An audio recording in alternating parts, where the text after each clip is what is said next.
Salam, hörmətli müəllimlər, hörmətli tərbiyəçi müəllimlər, MİQ və sertifikasiya imtahanına hazırlaşan müəllimlər, müəllim namizədlər, hər birinizi salamlayıram. Bugün biz sizinlə məktəbəqədər təhsil kurikulum sənədinə uyğun olaraq ikinci inkişaf sahəsi olan idrakın inkişafı haqqında danışacağıq.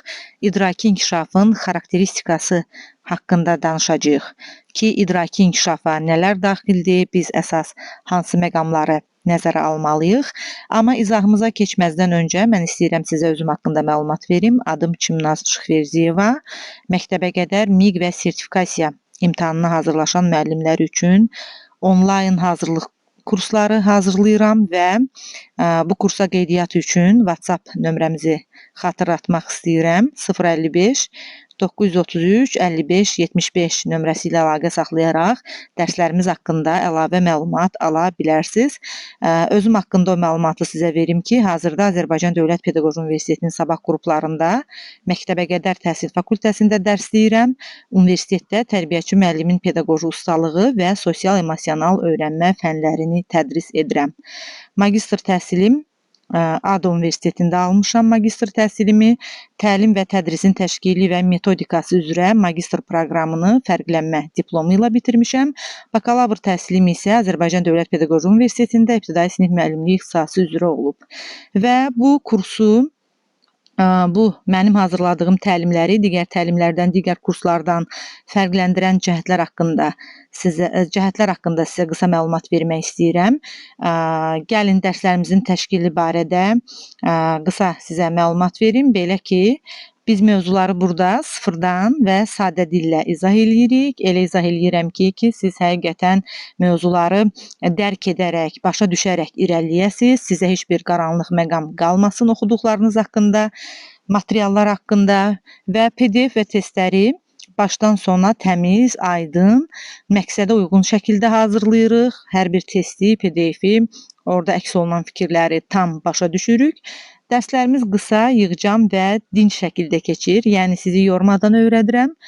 Qrup kiçik və əlbəttə ki, diqqətə yönəlik olaraq tərtib olunur. Burada hər kəs öz fikrini çox rahat ifadə eləyir və hər kəsə kifayət qədər vaxt qalır ki, biz keçdiyimiz məzmunu, keçdiyimiz fənləri diqqətlə başa düşək, anlayaq, tam anladıqdan sonra digər mövzulara keçək. Sual vermək üçün də bizim kursumuzda çox rahat bir mühit var. Yəni burada çəkinmək yoxdur, utanmaq yoxdur. Bütün mövzular ardıcıllıqla və sistemli şəkildə qurulub, sizə yön verən bir strukturla irəliləyirik və ən əsası sizin ehtiyaclarınızı başa düşən bir yanaşma ilə yanaşıram sizə. Çünki sizə həmişə dediyim kimi bir təlimçi kimi yox, bir müəllim kimi yox, bir həmkar kimi yanaşıram. Beləcə başlayaq ikinci inkişaf sahəmiz olan idrakın inkişafına.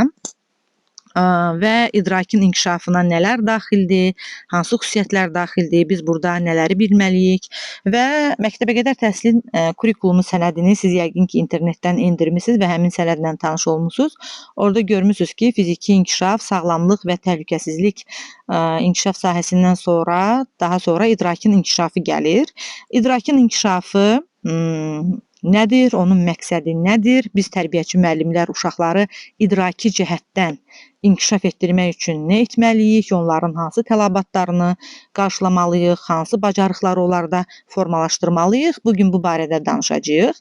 Və əgər hər hansısa bir sualınız olarsa, şərhlərdə mənə yazın və çox xahiş edirəm ki, əməyə hörmət əlaməti olaraq paylaşılan videonu bəyənməyi və şərh yazmağı, eləcə də kanalıma abunə olmağı unutmayın. Başlayaq. İdrakın inkişafı dedikdə nə nəzərdə tutulur? İdraki inkişafın məqsədi uşağın idraki maraqlarının, tələbat və bacarıqlarının, həmçinin uşaqların emosional hissi təcrübə əsasında onların sadə araşdırmaçı fəaliyyətinin, yəni tədqiqatçılıq fəaliyyətinin bir növ formalaşdırılması, yaradılmasıdır.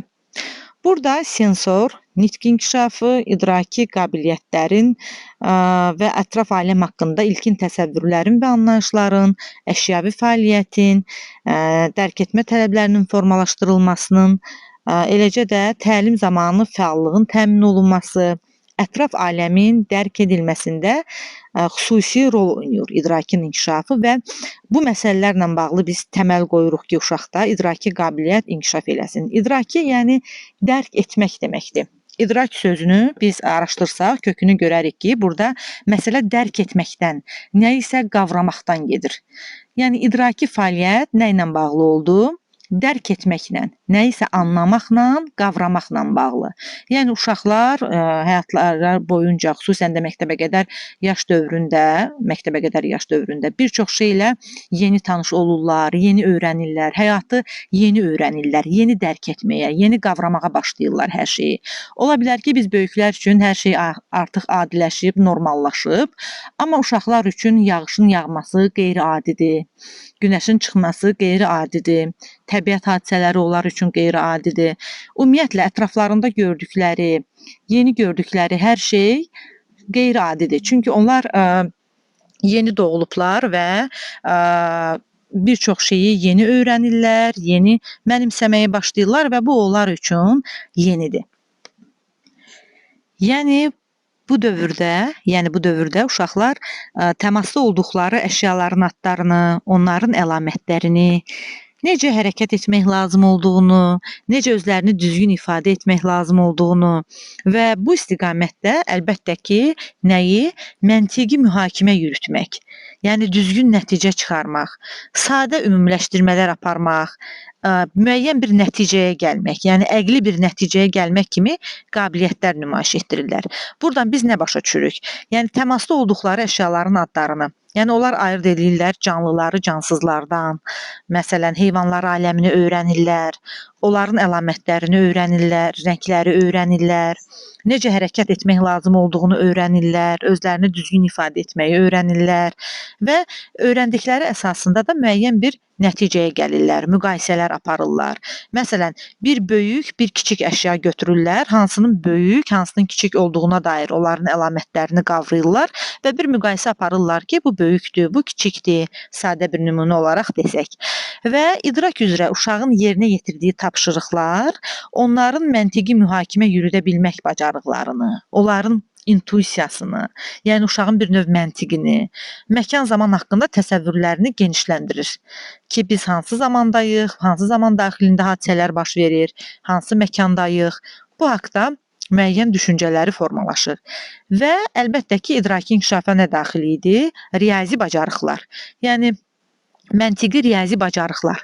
Riyazi tapşırıqların həlli zamanı uşaqlarda induksiya və deduksiya, xüsusidən ümumiyə, ümumidən xüsusiyə təhlil aparmaq qabiliyyəti, ümumiyyətlə təhlil və tərkib, təsnif etmə, qruplaşdırma, sistemləşdirmə kimi bacarıqlar və qabiliyyətlər inkişaf edir. Məsələn, qruplaşdırma deyəndə biz nəyi nəzərdə tuturduq? Sadə bir nümunə gətirsək, məsələn, tutalım ki, xırda kürəcikləri bir yerə qruplaşdırırıq, böyük kürəcikləri bir yerə qruplaşdırırıq və yaxud əşyaları rənglərinə görə ayırd edirik. Məsələn, mavi topları bir yerə yığırıq, qruplaşdırırıq ki, bu mavi topların yığıldığı qrupdur. Bu isə tutalım ki, sarı topların yığıldığı bir qrupdur. Və məktəbəqədər yaş dövrü uşağın ətraf mühiti dərk etməsi, məlumat toplama bacarığı, əşyalar və hadisələr arasında əlaqələri tapması üçün əhəmiyyətli bir zəmin yaradır dedik və indi gəlin baxaq idraki inkişafı daha dərindən, detallı şəkildə, yadda qalan formada mənimsəyək, görək baxaq ki, idraki inkişafın hansı istiqamətləri var, idraki inkişafı biz necə təmin etməliyik, tərbiyəçi müəllimin üzərindən baxımdan hansı məsuliyyətlər düşür. Deməli, idraki inkişaf aşağıdakı istiqamətləri əhatə eləyir. Birincisi sensor inkişaf, yəni hissi inkişaf, hiss etmə ilə bağlı olan inkişaf.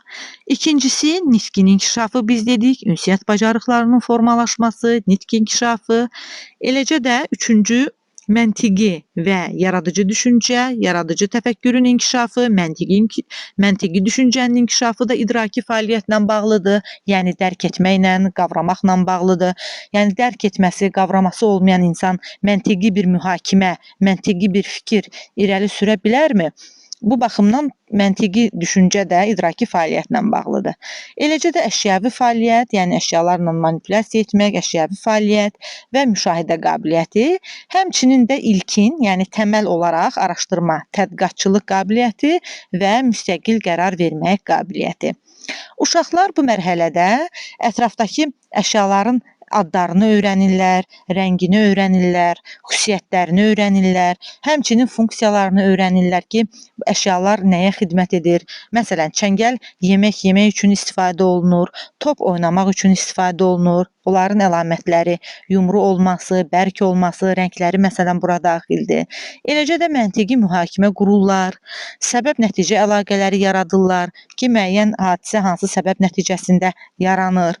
Eləcə də sadə ümumiləşdirmələr aparıb müəyyən bir əqli nəticəyə gəlirlər dedik sizinlə. İndi isə bir baxaq, görək ki, idraki inkişafın ümumilikdə hansı komponentləri var. Burada mən sizin üçün bu PDF-də xüsusilə cədvəl şəklinə gətirmişəm ki, hər bir şey çox aydın şəkildə olsun və bizim üçün daha yadda qalan olsun.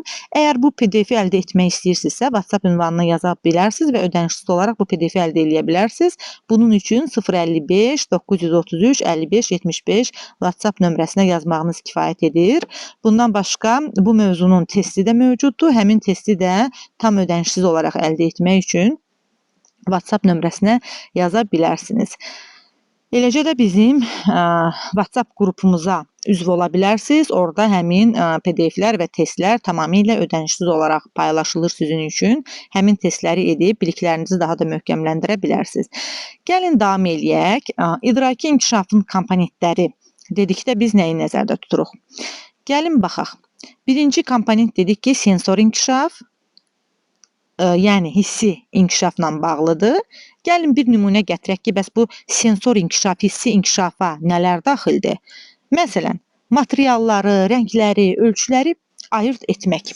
Materiallar dedikdə, yəni biz nəyi nəzərdə tuturduq? Deyək ki, bir bərk əşya var, bir yumşaq əşya var. Uşaq əlini vurub toxunduqda bilir ki, bu bərkdir, bu yumşaqdır. Onu neyinir? Hisslə, əli ilə qavrayır. Deməli, materialları, rəngləri, ölçüləri dedik ki, ayırt etmək və rəngləri ayırt edir uşaqlar, yəni baxırlar, qavrayırlar, ölçüləri ayırt edirlər ki, böyükdür, kiçikdir, formaları ayırt edirlər və burada əsas fayda nədir? Yəni sensor inkişafın faydası uşağa nədir? Əsas faydası ondan ibarətdir ki, ətraf aləmin dərkində dəqiqlik artır. Artıq uşaqlar dəqiq bilirlər ki, məsələn, deyək ki, bir nümunə gətirək. Əllə toxunur möhkəm bir səthə və deyək ki, stolun səthinə, masanın səthinə. Taxtanın bərk olduğunu sensor qabiliyyətlə, hissi qabiliyyətlə yoxlayır və bərk olduğunu görür, hiss eləyir əli ilə toxunaraq. Və bu zaman o dərk eləyir. Yəni onda idraki inkişaf eləyir.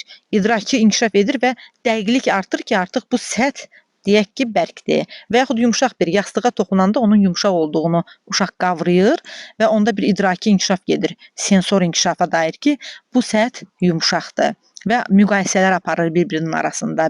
Möhkəm, bərk və yumşaq səthlər arasında, materiallar arasında. İndi gəlin ikinci komponentə baxaq. Nitq bacarıqları burada yer alıb. Nitq bacarıqları deyəndə biz nəyi nəzərdə tuturduq?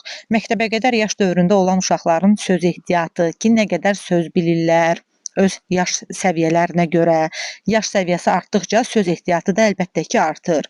Və düzgün özünü ifadə etmə bacarığı, özünü təqdim etmə bacarığı, doğru şəkildə sual vermə bacarığı, bu da nitq bacarıqlarına aiddir və idraki inkişafın mühüm xüsusiyyətlərindən, komponentlərindən biridir.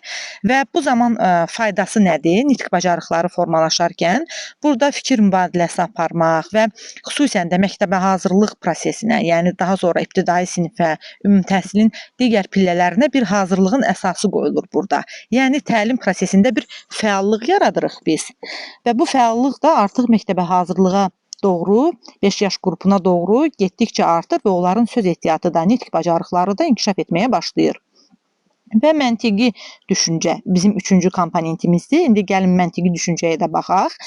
Müqayisə, fərqləndirmə və ümumiləşdirmə.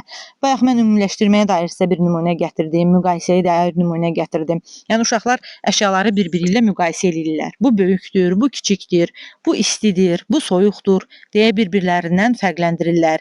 Eyni ölçülü əşyaları ümumiləşdirirlər. Məsələn, oyun zamanı kiçik topları bir yerə, böyük topları digər tərəfə yığırlar və ümumiləşdirirlər ki, böyük toplar bir yerə yığılır, kiçik toplar deyək ki, bir yerə qruplaşdırılıb yığılır. Və məntiqi düşüncənin faydaları, bu bacarığı inkişaf etdirmənin məktəbəqədər yaş dövründə uşağa faydaları nələrdir? Əlbəttə ki, onları əqli cəhətdən, idraki cəhətdən inkişaf etdirmək, onlarda tənqidi düşüncəni formalaşdırmaq. Gəlin baxaq dördüncü komponentimizə. Dördüncü komponentimiz də nə idi? Əlbəttə ki, riyazi təfəkkür, dərk etmənin, qavramanın əsas komponentlərindən biri. Burada məsələn biz ilkin olaraq sadə sayma vərdişlərini, qruplaşdırma vərdişlərini, sadə əməliyyatlar aparma vərdişlərini, yəni işləyən müəllimlər bunu bilir ki, biz bu bacarıqları elə məktəbəqədər yaş dövründən formalaşdırırıq. Burada da hansı faydaları var uşağın idraki inkişafına? Analitik düşüncə və problem həll etmə bacarığına xüsusilə köməklik göstərir. Eləcə də burada var ən sonuncu bizim komponentimiz əşyavi fəaliyyət. Əşyavi fəaliyyət deyəndə, yəni əşyalarla müəyyən fəaliyyətlər həyata keçirmək, quraşdırma, müşahidə etmə, təcrübə aparma. Burada əsasən uşağa hansı faydaları ola bilər sizcə? Əlbəttə ki, onun praktiki bacarıqlarının artmasına, müstəqil öyrənməyə kömək etməsinə, məsələn, legolarla yığma, müxtəlif əşyalarla nələrsə hazırlama, quraşdırmaq, onlarla təcrübə aparmaq, bu da onların əşyavi fəaliyyətinə əlbəttə ki, xüsusi köməklik göstərir. Və mən istəyirəm ki, bizim növbəti dərsimizi də üçüncü inkişaf bizim sahəmizə həsr eləyək və bütün inkişaf sahələrini öyrəndikdən sonra artıq onların milli məktəbəqədər təhsilin kurikulumu sənədində qeyd olunan formada alt standartlar əsasında öyrənək və alt standartları mən istəyirəm ki, sizinlə ayrı-ayrılıqda keçək. Bütün 4 inkişaf sahəsinin alt standartını bizim kurikulum sənədində izahını mən sizə verəcəm. Həmin alt standartlara baxacağıq, onların da izahı olacaq və mən sizdən xahiş edirəm ki, həmin dərsləri də yükləndikcə YouTube-a izahlar diqqətlə dinləyəsiniz ki, bu sizə MİQ və sertifikasiya imtahanında əlbəttə ki, dəstək olacaq və çox istərdim ki, mənim YouTube kanalıma abunə olasınız və videoları bəyənərək şərh yazmağı da unutmayasınız ki, videoların davamı gəlsin.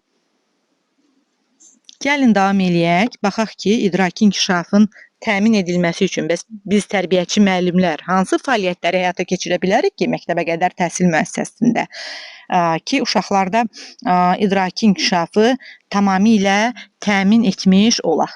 Deməli, bura daxildir. Ətraf mühitlə tanışlıq dedik biz, riyazi anlayışların, ilkin sadə riyazi anlayışların, riyazi bacarıqların formalaşdırılması, məntiqi düşüncənin formalaşdırılması, yəni məntiqi oyunların hazırlanması, eləcə də nitqin genişləndirilməsi, yəni nitq bacarıqlarının, uşaqların söz ehtiyatının genişləndirilməsi. İndi gəlin bir-bir baxaq ki, bura hansı fəaliyyətlər daxil ola bilər. Deyək ki, biz ətraf mühitlə tanışlığı formalaşdırmaq istəyirik. Yəni idraki inkişaf olaraq ətraf aləmlə tanışlığı uşaqlarda formalaşdırmaq istəyirik, onların idraki inkişafını təmin etmək baxımından. Biz gündəlik həyatdakı obyektlərə toxunaraq və onların funksiyalarını izah edərək uşaqlara bu baxımdan köməklik göstərə bilərik ki, bu bizim dərslərimizin də, məşğələlərimizin də böyük bir hissəsini təşkil eləyir. Həmçinin hava, su, torpaq, bitkilər və heyvanlarla əlaqəli təcrübələr apara bilərik. Burada güşələrdə bu bacarıqların formalaşdırılması üçün güşələrdən əlbəttə ki, istifadə olunur. Eləcə də riyazi anlayışlara gəlsək, burada baxarıq ki, sayma, sıralama, qruplaşdırma, müqayisə oyunları biz təşkil edirik. Günlük rutinləri riyazi ardıcıllıqla izah etmək bura daxil ola bilər. Yəni saatla bağlı, vaxtla bağlı, yuxu saatı, yemək saatı, keçidlər. Bu baxımdan bu bacarıqlar da əlbəttə ki, riyazi anlayışlara aid hesab olunur. Sayma, sıralama, qruplaşdırma, müqayisə oyunları.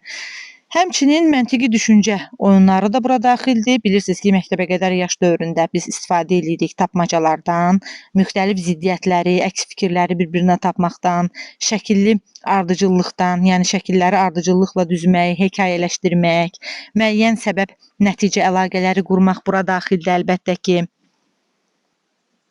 Həmçinin nitq və anlayışların genişləndirilməsi, nitqin inkişafı. Biz bura dedik ki, bayaq dedik ki, daha çox söz ehtiyatının zənginləşdirilməsi daxildir, özünü ifadə etmə bacarıqları daxildir. Bəs bunun üçün biz tərbiyəçi müəllimlər hansı fəaliyyətləri qura bilərik ki, uşaqlarda nitq bacarıqları formalaşsın, onların özünü ifadə etmə bacarıqları yüksək səviyyədə olsun. Buna birinci, siz də yəqin bunu istifadə edirsiniz, xüsusən də işləyən müəllimlər, nağıl danışmaq, sual-cavab etmək, uşaqla dialoq qurmaq, hekayə danışmaq, müəyyən şəkillər əsasında hekayə qurmaq, onların bu həm də yaradıcı təfəkkürünü də inkişaf etdirir və müəyyən əşyalarla və hadisələrlə bağlı fikirlər bildirmək. Məsələn, yağışın yağması barədə uşaqların təəssüratlarını soruşmaq, onun əlamətlərini soruşmaq. Məsələn, bu müəyyən bir hadisə ilə bağlı uşaqların fikrini öyrənməyə aiddir.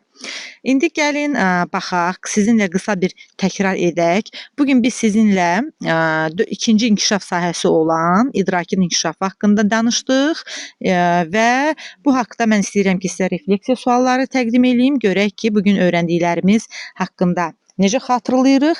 Siz hətta ekranın bu hissəsini saxlaya bilərsiniz. Bu hissədə videonu saxlaya bilərsiniz. Aşağıda gördüyünüz refleksiya suallarına baxmaqla onlara cavabınızı düşünüb şərhlərdə də yaza bilərsiniz.